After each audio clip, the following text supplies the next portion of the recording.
Noël. Même si, on le sait, l'accident est vite arrivé. Alors ce matin, on va pas jouer non plus les oiseaux de mauvais augure. Mais urgence SOS Main de la clinique Fond Vert près d'Avignon s'attend à un pic de fréquentation pendant ces fêtes, d'où les bons conseils du docteur Adil Trabelsi. Qui dit huître, dit ouverture d'huître. On tient l'huître avec la main non dominante et on l'ouvre avec la main dominante. Souvent, on force pour ouvrir l'huître. L'instrument utilisé pour ouvrir l'huître grippe et finit par se planter dans la paume de la main. Les blessures peuvent être profondes. Ce sont des plaies qui peuvent toucher les nerfs, les artères et en particulier les tendons. Elles ont une deuxième particularité, ces plaies, c'est qu'elles peuvent inoculer un germe et donc créer une infection de la gaine du tendon. C'est ce qui s'appelle un phlegmon.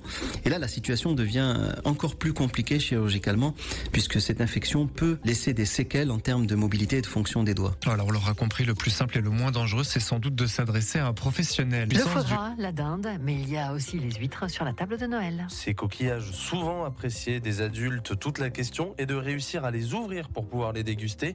Pendant les fêtes de fin d'année, on compte plus d'une 50aine d'accidents liés à ces ouvertures. Yves Cargent est chirurgien à l'Institut de la main Nantes-Atlantique.